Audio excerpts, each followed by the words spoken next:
Hello, welcome all. ഇന്ന് നമ്മൾ പഠിക്കാൻ പോകുന്നത് പ്ലാറ്റോയെക്കുറിച്ചാണ്. Plato's comments on drama.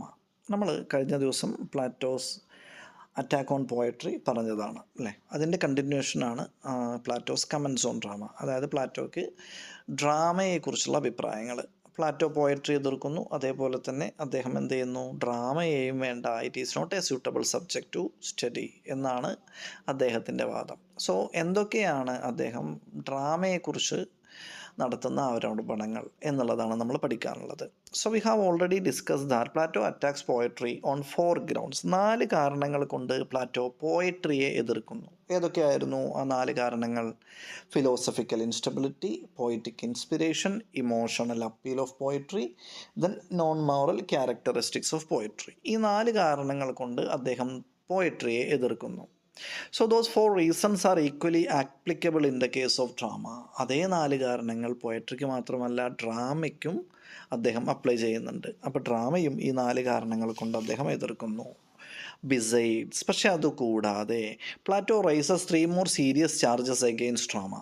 3 കാരണങ്ങൾ കൂടി അദ്ദേഹം നിരത്തുന്നുണ്ട് ഡ്രാമയ്ക്കെതിരെ മാത്രം. നോക്കുക, അപ്പോൾ പ്ലാറ്റോ പോയട്രിയെ അറ്റാക്ക് ചെയ്യുന്നത് 4 കാരണങ്ങൾ കൊണ്ടാണെങ്കിൽ അദ്ദേഹം 7 കാരണങ്ങളാണ് ഡ്രാമയെക്കുറിച്ച് പറയുന്നത്. ആ 7 കാരണങ്ങളിൽ ആദ്യത്തെ 4 കാരണം പോയട്രിക്ക് പറഞ്ഞ അതേ കാരണങ്ങളാണ് അല്ലെ, ബിസൈഡ്സ്. അത് കൂടാതെ there are 3 more reasons on which Plato attacks drama.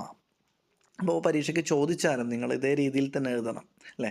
അതായത് Plato attacks poetry on 4 reasons. ആ 4 കാരണങ്ങൾ ഇവിടെ ഡ്രാമയിലേക്കും ആപ്ലിക്കബിൾ ആണ്. അതുകൂടാതെ 3 കാരണങ്ങളുണ്ട് എന്ന് പറഞ്ഞിട്ട് വേണം നമ്മൾ താഴെ പറയുന്ന പോയിന്റുകളാണ് ഡ്രാമയെക്കുറിച്ച് ചോദിക്കുമ്പോൾ വിശദീകരിക്കേണ്ടത്. Okay, so let's look what are the 3 reasons. The first one is its appeal to baser instinct. Secondly, effects of impersonation. Third one, tragic and comic pleasure. അപ്പോൾ ഇതാണ് ആ 3 കാരണങ്ങൾ. ഇനി നമുക്ക് ഓരോന്നും എന്താണ് എന്നുള്ളത് വിശദമായിട്ട് പഠിക്കാം. So the first one, dramas appeals to baser instinct. Appeal means attracts or influence. Drama എന്തിനെ സ്വാധീനിക്കുന്നു എന്നാണ് പറയുന്നത്? ദ ബേസർ ഇൻസ്റ്റിങ്ക്ട്സ് അല്ലേ. അതായത് കാണികളുടെ ബേസർ ഇൻസ്റ്റിങ്ക്റ്റ് അതിനെയാണ് സ്വാധീനിക്കുന്നത്. അതായത് നമ്മുടെയൊക്കെ എന്താ പറയുക, ഉള്ളിലോരോ പലതരത്തിലുള്ള വികാരങ്ങളുണ്ട്, നല്ലതും മോശമായിട്ടുള്ളതും അല്ലേ. അപ്പോൾ എൻ്റെ ഉള്ളിൽ ഞാൻ തന്നെ ചങ്ങലക്കെട്ട് കടത്തിയിരിക്കുന്ന ഒരു മൃഗമുണ്ട് എന്നൊക്കെ പറയുന്ന പോലെ, അപ്പോൾ ആ മൃഗം എന്നൊക്കെ പറയുന്നത് പോലെയാണ് നമ്മൾ ഈ ബേസർ ഇൻസ്റ്റിങ്ക്റ്റ് എന്ന് പറയുന്നത്. എല്ലാവരുടെയും ഉള്ളിലുള്ള ഏറ്റവും എന്താ പറയുക, ഒരു നല്ല ക്വാളിറ്റി അല്ലാത്ത തരത്തിലുള്ള വികാരങ്ങളുടെയൊക്കെ നമ്മുടെ ഉള്ളിലുണ്ട് അല്ലേ. ബേസിക് ആയിട്ടുള്ള ചില സ്വഭാവവിശേഷങ്ങൾ, അതിനെയാണ് ഈ ഡ്രാമ സ്വാധീനിക്കുന്നത് എന്ന് പറയുന്നു. നമുക്ക് എങ്ങനെയാണ് എന്നുള്ളത് അദ്ദേഹം വിശദീകരിക്കുന്നുണ്ട്. He says unlike poetry a drama is to be staged. ഒരു നാടകം എഴുതപ്പെടുന്നത് പോയട്രിയെ പോലെ വെറുതെ വായിച്ചാസ്വദിക്കാനല്ല, ആണോ? അല്ല, മറിച്ച് a drama has to be staged. A drama has to be enacted on the stage. It has to be performed before the audience. ഒരു കൂട്ടം അല്ലെ, ഒരു സദസ്സിന് മുൻപിൽ അവതരിപ്പിക്കപ്പെടേണ്ടതാണ് ഡ്രാമ. അതിനു വേണ്ടിയിട്ടാണ് ഡ്രാമാറ്റിസ്റ്റ് ഡ്രാമ എഴുതുന്നത്. അപ്പോൾ തീർച്ചയായും ആ ഡ്രാമ സ്റ്റേജിൽ അവതരിപ്പിക്കപ്പെടുമ്പോൾ ദർ ആർ ഓഡിയൻസ് അല്ലേ. എങ്ങനെയുള്ള ഓഡിയൻസ് ആണെന്നാണ് പറയുന്നത്? The audience R heterogeneous in nature. എന്താ ഹെട്രോജനസ്? പല തരത്തിലുള്ള ആളുകളാണ് കാണികളായിട്ടുണ്ടാവുക അല്ലേ. ഒരു ക്ലാസ് റൂം പോലെ തന്നെ, ക്ലാസ് റൂമിനകത്ത് 40 പേരുണ്ടെങ്കിൽ 40 പേര് 40 അഭിപ്രായക്കാരാണ്, 40 പ്രിഫറൻസസ് ആണ്, 40 ഇഷ്ടങ്ങളും ചോയ്സാണ് അവർക്ക് ഉണ്ടാവുക അല്ലേ. അതേപോലെ തന്നെ കാണികളെ സംബന്ധിച്ച് അവർക്ക് ചില ആളുകൾക്ക് എന്താ പറയുക, ആക്ഷനാണ് വേണ്ടതെങ്കിൽ ചില ആളുകൾക്ക് സോങ്സ് ആണ് വേണ്ടത്, ചില ആളുകൾക്ക് മ്യൂസിക്കാണ് വേണ്ടത്, ചില ആളുകൾക്ക് റൊമാൻസ് ആണ് വേണ്ടത്, ചില ആളുകൾക്ക് കോമഡിയാണ് വേണ്ടത്. സോ അപ്പോൾ ഓഡിയൻസ് ഹെട്രോജനസ് ആണ്. അകപ്പാടൊരു നാടകമുണ്ട്. So the dramatist has a duty. എന്താ? To please them all. ഈ പറയുന്ന മുഴുവൻ എല്ലാ തരത്തിലുള്ള ഓഡിയൻസിനെയും എന്ത് ചെയ്യണം? പ്ലീസ് ചെയ്യുക, സന്തോഷിപ്പിക്കണം അല്ലേ. The dramatist has to satisfy the interest of all the audience. എല്ലാ തരത്തിലുള്ള ആളുകളുടെ ഇഷ്ടങ്ങളെയും എന്ത് ചെയ്യണം? സാറ്റിസ്ഫൈ ചെയ്യിക്കാനുള്ളൊരു ഉത്തരവാദിത്വം ഡ്രമാറ്റിസ്റ്റിനുണ്ട്. അതുകൊണ്ട് തന്നെ the dramatist introduces quarrels and lamentations in tragedy. അദ്ദേഹം ട്രാജഡിയിൽ ക്വാറൽസ് വഴക്കുകൾ, അല്ലേ, വക്കാണങ്ങൾ, വഴക്കുകൾ, ലാമൻറ്റേഷൻസ് വിലാപങ്ങൾ, കരച്ചിലുകൾ, ശീൽക്കാരങ്ങൾ, ഇത്തരത്തിലുള്ള ശബ്ദങ്ങൾ ഇതൊക്കെയാണ് ഉപയോഗിക്കുക. ഒരു അടി നടക്കുമ്പോൾ അതെന്താണെന്ന് നോക്കാത്ത ആരെങ്കിലും ഉണ്ടോ? അവിടേക്കൊന്ന് ഓടിപ്പോയി തലയിട്ട് നോക്കാത്ത ആളുകൾ. നമ്മളൊരു ബസ്സിൽ പോവുകയാണെങ്കിലും വഴിയരികിൽ ആരെങ്കിലും നാലാൾ തല്ലുകൂടുന്നെങ്കിൽ നമ്മൾ തല ഇങ്ങനെ ഇട്ട് നോക്കും, അല്ലേ, ഇതറിയാൻ വേണ്ടിയിട്ടാണ്. അപ്പോൾ അതെന്താണെന്നറിയാനുള്ള ഒരു ആകാംക്ഷ നമ്മളുടെ ഉള്ളിലുണ്ട്, എല്ലാവരുടെയും ഉള്ളിലുണ്ട്. അയൽവക്കത്തൊരു വഴക്ക് നടക്കുമ്പോൾ നമ്മളതൊന്ന് കാണാൻ വേണ്ടി നോക്കും, അറ്റ്ലീസ്റ്റ് ഒന്ന് കേൾക്കാൻ വേണ്ടി ചെവി ഓർക്കും, അല്ലേ. അതാണ് നമ്മുടെ ഉള്ളിലുള്ളൊരു ബേസർ ഇൻസ്റ്റിങ്ക്റ്റ് എന്ന് പറയുന്നത്, റൈറ്റ്. അതേപോലെ തന്നെ ഈ കോമഡിയിലേക്ക് വരുമ്പോൾ dramatist introduces imitation of thunder, അല്ലേ. തണ്ടർ, ഇടിമിന്നലിൻ്റെ ഒരു ഇമിറ്റേഷൻ കാണിക്കാൻ നോക്കുന്നു, അല്ലെങ്കിൽ അതിൻ്റെ ശബ്ദം സ്റ്റേജിൽ കാണിക്കുന്നു, അല്ലേ. Or the cries of beast. Beast എന്താ? ക്രൈസ് ഓഫ് ബീസ്റ്റ്, ഈ മൃഗങ്ങളുടെയൊക്കെ ശബ്ദങ്ങൾ അതിനകത്ത് ഇമിറ്റേറ്റ് ചെയ്യാൻ വേണ്ടി ശ്രമിക്കുന്നു. അതൊക്കെ കോമഡിയിലാണ് ഉണ്ടാവുക. അപ്പോൾ നോക്കുക, ഈ ട്രാജഡിയിലാണെങ്കിൽ വെട്ടും കുത്തും കൊലപാതകവും കൊലയും, അല്ലേ, ചോരക്കളിയും ഒക്കെ ആകുമ്പോൾ അത് ആളുകളെ പെട്ടെന്ന് സ്വാധീനിക്കും. അതേപോലെ തന്നെ ഈ കോമഡിയിലാകുമ്പോൾ ഇത്തരത്തിലുള്ള ഈ വന്യജീവികളുടെ, അല്ലെങ്കിൽ ഈ ബീസ്റ്റ് എന്നൊക്കെയാണ്, വ്യാളി എന്നൊക്കെ പറയുന്ന പോലത്തെ ഓരോ ജീവികളൊക്കെ ഉണ്ടല്ലോ, അല്ലേ. അങ്ങനെയുള്ള ജീവികളുടെയൊക്കെ കാണിക്കുക, അതിൻ്റെ ശബ്ദങ്ങൾ അനുകരിക്കുക, ഇതൊക്കെ ഏവരെയും സ്വാധീനിക്കുന്ന ഒന്നാണ്. പണ്ട് ഈ ഡ്രാമ വിഷൻ എന്നൊക്കെ പറയുന്ന നാടക ട്രൂപ്പുകളൊക്കെ പലയിടത്തും സ്റ്റേജ് ചെയ്ത് എന്താ പറയുക, ഡ്രാമയൊക്കെ അവതരിപ്പിച്ചിരുന്നു. അപ്പോൾ അവരുടെയൊക്കെ പരസ്യങ്ങൾ എങ്ങനെയാണെന്ന് വെച്ച് കഴിഞ്ഞാൽ, ഇപ്പോൾ അവർ ചെയ്തിരുന്നത് ഈ കള്ളിയങ്കാട്ട് നീരി അല്ലെങ്കിൽ കടമറ്റത്ത് കത്തനാർ പോലെയുള്ള ഡ്രാമാസൊക്കെയാണ്. അപ്പോൾ അതിനകത്തൊക്കെ പറയുന്നത് യക്ഷി എന്ത് ചെയ്യാണ്, യക്ഷി ഇങ്ങനെ പറന്നു പോകുന്ന യക്ഷി, അതുപോലെ തന്നെ വിമാനം എന്ത് ചെയ്യുന്നു, സ്റ്റേജിലൂടെ സഞ്ചരിക്കുന്നു, കപ്പൽ അതിലൂടെ നീങ്ങുന്നു, ഇതൊക്കെയാണ് അവരുടെ പരസ്യം. ഇതൊക്കെ ആളുകൾക്ക് കാണാൻ താല്പര്യമുള്ള കാര്യങ്ങളാണ്, അല്ലേ. അപ്പോൾ ഇത്തരത്തിൽ ഈ വഴക്ക് എങ്ങനെയാണോ നമ്മളെയൊക്കെ സ്വാധീനിക്കുന്നത്, അപ്പോൾ നമ്മുടെയൊക്കെ ബേസ് ആയിട്ടുള്ള ഇൻസ്റ്റിങ്ക്റ്റ്, നമ്മുടെയൊക്കെ ഉള്ളിൽ ഒടുങ്ങി കിടക്കുന്ന, അല്ലെങ്കിൽ എന്താ പറയുക, അങ്ങനെയുള്ള വികാരങ്ങളെ സ്വാധീനിക്കുന്ന തരത്തിലുള്ള കാര്യങ്ങളാണ് എന്ത് ചെയ്യുന്നത്, ഒരു ഡ്രമാറ്റിസ്റ്റ് അതിൽ ഉൾപ്പെടുത്തുന്നത്. കാരണം അയാൾക്ക് എല്ലാ തരത്തിലുള്ള ഓഡിയൻസിനെയും എന്ത് ചെയ്യണം, സമാധാനിപ്പിക്കേണ്ടതുണ്ട്, അല്ലെങ്കിൽ സന്തോഷിപ്പിക്കേണ്ടതുണ്ട്, അല്ലേ. അപ്പോൾ ഇങ്ങനെയുള്ള drama that is capable of arousing man's bad instinct, അല്ലേ. അപ്പോൾ ഇത്തരത്തിലുള്ള ഡ്രാമ നമ്മുടെയൊക്കെ, അതായത് ഓഡിയൻസിൻ്റെ ഉള്ളിലുള്ള ബാഡ് ഇൻസ്റ്റിങ്ക്റ്റിനെ ഉണർത്താൻ ക്യാപ്പബിളുള്ള ഡ്രാമയാണ്, കഴിവുള്ള ഡ്രാമയാണ് എന്നുള്ളതാണ്. അതായത് ഇപ്പോൾ നമ്മൾ ഇത്തരത്തിലുള്ള ഡ്രാമകളൊക്കെ കണ്ടു കഴിഞ്ഞാൽ നമ്മളുടെ ഉള്ളിലൊക്കെ ഇത്തരത്തിലുള്ള ഒരു ചിന്ത വളരും എന്നുള്ളതാണ്. ഒന്നുമില്ല, ഒരു സിമ്പിളായിട്ടൊരു എക്സാമ്പിൾ പറയും. ഈ WWE എന്ന് പറയുന്ന ഒരു സാധനമുണ്ട്, സ്പോർട്സിൻ്റെ ചാനലിലൊക്കെ, ഗുസ്തി, അല്ലേ. നമ്മളൊക്കെ ചെറിയ വീട്ടിലുള്ള കുട്ടികളൊക്കെ ഇത്തരത്തിലുള്ള ഈ ഗുസ്തികളൊക്കെ സ്ഥിരം, ആൺകുട്ടികളാണ് പ്രത്യേകിച്ചും, അവർ ഇതിങ്ങനെ കാണും, റൈറ്റ്. ഇതിങ്ങനെ കണ്ട അവർ കളിക്കണ കളി വരെ ചിലപ്പോൾ ബെഡ്മ കയറിയിട്ട് എന്താണ് ഈ പറയുന്ന തല്ലുകൂടുന്ന കളികളെ കളിക്കുക, എടുത്തെറിയണു, ചാടണു, മേത്തിക്ക് ചാടണു, അല്ലേ, ഇങ്ങനെ 1 2 3 എന്ന് പറഞ്ഞ ബെഡ്മ അടിക്കണു, ഇതാണ് അവർ കളിക്കുന്നത്. അപ്പോൾ ഇതിങ്ങനെ കണ്ട് അവർ എന്താ പറയുക, ചിലപ്പോൾ കുത്തും ചവിട്ടും നമുക്കും കിട്ടും, ഇസിൻ്റ് ഇറ്റ്. അപ്പോൾ ഇത്തരത്തിലുള്ള കാഴ്ചകളൊക്കെ സ്ഥിരം കാണുമ്പോൾ എന്താ പറയുന്നത്, അത് നമ്മളിലൊരു മോശമായിട്ടുള്ള ഒരു ത്വര വളർത്തുന്നു, ഒരു ഇൻസ്റ്റിങ്ക്റ്റ് ക്രിയേറ്റ് ചെയ്യപ്പെടുന്നു എന്നുള്ളതാണ്. അത് തെറ്റാണ് എന്ന് പറയുന്നു. അതുകൊണ്ട് തന്നെ such plays are censored by Plato. അത്തരത്തിലുള്ള ഡ്രാമകളെയൊക്കെ പ്ലാറ്റോ എന്ത് ചെയ്യാണ്, സെൻസർ ചെയ്യുകയാണ് ചെയ്യുന്നത്, അതിനെ ഒരിക്കലും അംഗീകരിക്കുന്നില്ല. അതിൻ്റെ കാരണം ഇതാണ് പറയുന്നത്, നമ്മുടെ എന്താ പറയുക, അബോധ മനസ്സിലെ ഏറ്റവും ബേസറായിട്ടുള്ള ഇൻസ്റ്റിങ്ക്റ്റിനെയാണ് അത് സ്വാധീനിക്കുന്നത്, അത് തെറ്റാണ് എന്ന് പറയുന്നു.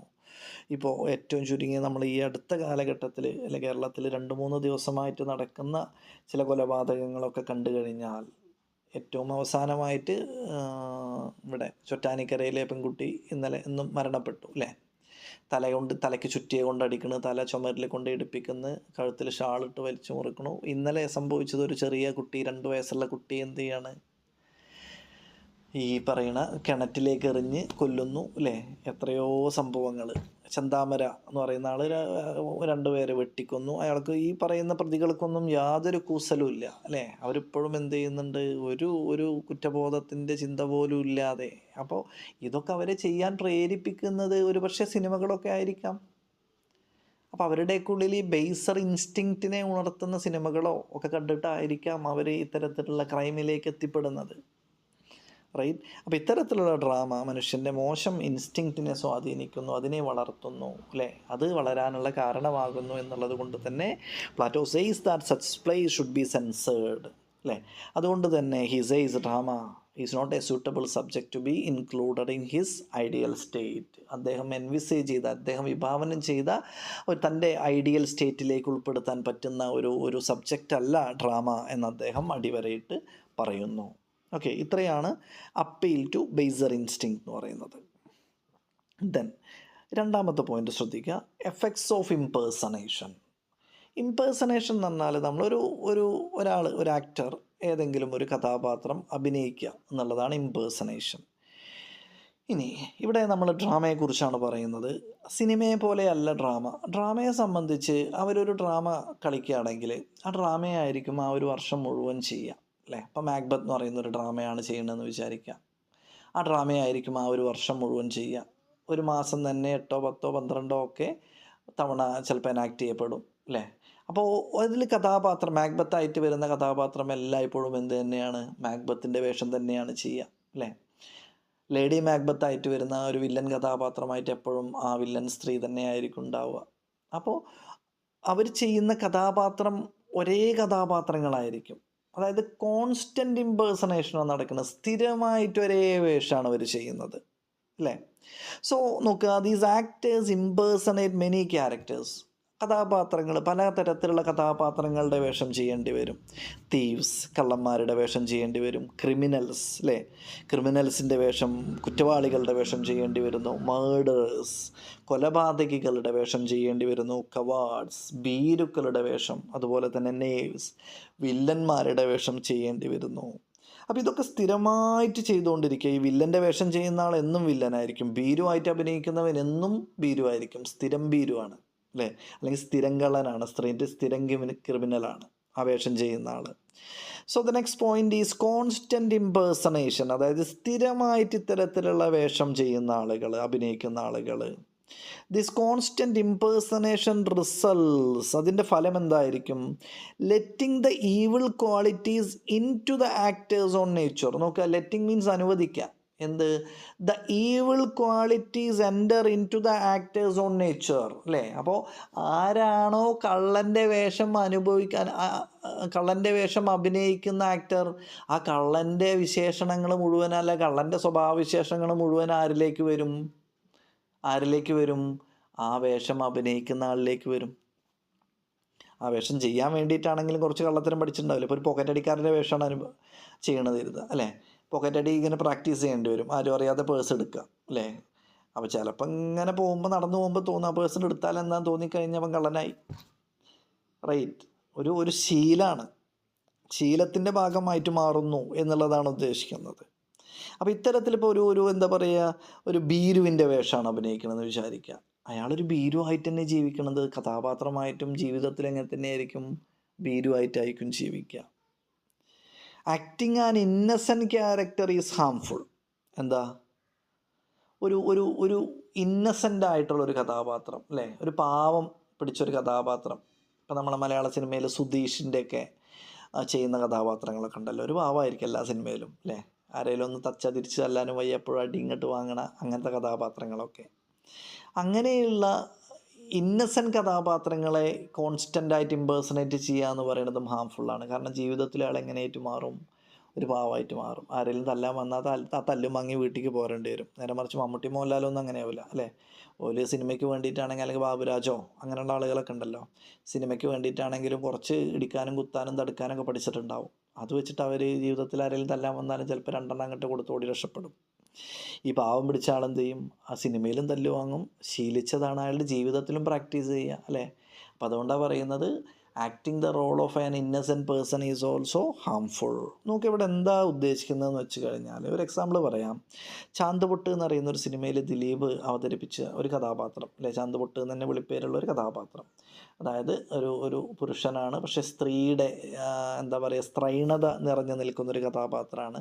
സംഭാഷണം അത്തരത്തിലുള്ളതാണ്, ആ കഥാപാത്രത്തിൻ്റെ ബോഡി ലാംഗ്വേജ് അത്തരത്തിലുള്ളതാണ്, അല്ലേ. നല്ലൊരു സിനിമ. ആ സിനിമയ്ക്ക് ശേഷം അദ്ദേഹത്തിൻ്റെ ഇൻ്റർവ്യൂവിൽ അദ്ദേഹം പറഞ്ഞ കാര്യം, ഇതൊരു വെല്ലുവിളി നിറഞ്ഞൊരു കഥാപാത്രമാണ്. പെട്ടെന്ന് എന്താ പറയുക, അപ്പോൾ നമ്മളൊരു 10 മണിക്കാണ് ചെന്നിട്ട് പെട്ടെന്ന് ഇങ്ങോട്ട് ശാന്തുകുട്ടൻ്റെ രൂപത്തിലാവാനൊന്നും പറ്റില്ല. അപ്പോൾ 2-3 മാസമൊക്കെ നീണ്ടു നിൽക്കുന്ന സിനിമാ ചിത്രീകരണങ്ങളാണ് അല്ലേ. അപ്പോൾ അതിൻ്റെ ഇടവേളകളിൽ പോലും ഒരുപക്ഷെ കഥാപാത്രത്തിൻ്റെ അതേ രൂപത്തിലായിരുന്നു ദിലീപ് ഉണ്ടായിരുന്നത്. വീട്ടിൽ വന്നു കഴിഞ്ഞാലും ആ കഥാപാത്രം സംസാരിക്കുന്നത് പോലെ സംസാരിക്കുക, കഥാപാത്രം പ്രവർത്തിക്കുന്നത് പോലെ പ്രവർത്തിക്കുക, ബോഡി ലാംഗ്വേജ് അതേപോലെ കീപ്പ് ചെയ്യുക. എന്തിനു വേണ്ടിയിട്ടാണ്? ആ കഥാപാത്രത്തിൻ്റെ പൂർണ്ണതയ്ക്ക് വേണ്ടിയിട്ടാണ്. അങ്ങനെ തുടർച്ചയായിട്ട് അദ്ദേഹം 2-3 മാസം ആ കഥാപാത്രത്തിൻ്റെ അതേ എന്താ പറയുക സ്വഭാവ സവിശേഷതകളോടുകൂടി ജീവിച്ചു എന്ന് പറയുന്നു. പക്ഷെ പിന്നീടുണ്ടായത്, ആ സിനിമ കഴിഞ്ഞപ്പോഴും അദ്ദേഹം സംസാരിക്കുമ്പോൾ ആ കഥാപാത്രം സംസാരിക്കുന്ന ഒരു ശൈലി അദ്ദേഹത്തിൻ്റെ സംസാരത്തിൽ വന്നിരുന്നു.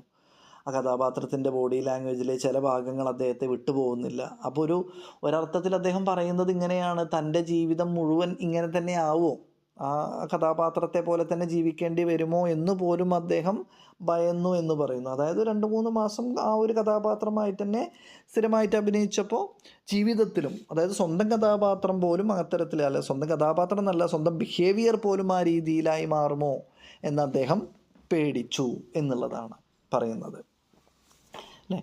ഇപ്പോൾ നമ്മളെന്താ പറയുക, ഈ വില്ലന്മാരുടെയൊക്കെ കഥാപാത്രം ചെയ്യുന്ന ആൾ കണ്ടാൽ തന്നെ ഒരു വില്ലൻ ലുക്ക് എന്നറിയില്ല നമ്മൾ അല്ലേ.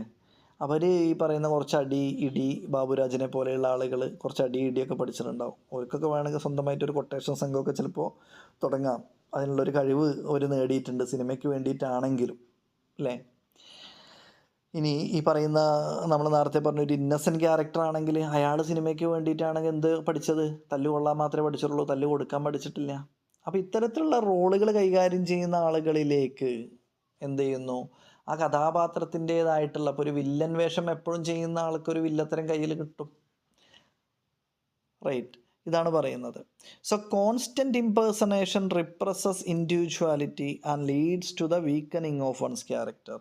അപ്പോൾ സ്ഥിരമായിട്ട് കോൺസ്റ്റൻറ്റ് ഇംപേഴ്സണേഷൻ, റിപ്രസസ് എന്ന് പറഞ്ഞാൽ ഇല്ലാതാക്കുക, ഇൻഡിവിജ്വാലിറ്റി നമ്മുടെ വ്യക്തിത്വത്തെ ഇല്ലാതാക്കുകയും, leads to the weakening of one's character നമ്മുടെ സ്വന്തം സ്വഭാവം ഇല്ലാതാക്കുകയും വ്യക്തിത്വം നശിപ്പിക്കുകയും ചെയ്യുന്നു എന്നുള്ളതാണ് അല്ലേ. സ്ഥിരമായിട്ട് കള്ളൻ്റെ വേഷം ചെയ്തുകൊണ്ടിരുന്ന ഒരു പക്ഷേ നമ്മൾ എന്തായിട്ട് മാറും, ഒരു കള്ളനായിട്ട് മാറാനുള്ള സാധ്യതയുണ്ട് എന്ന് പ്ലാറ്റോ വാദിക്കുന്നു കേട്ടോ.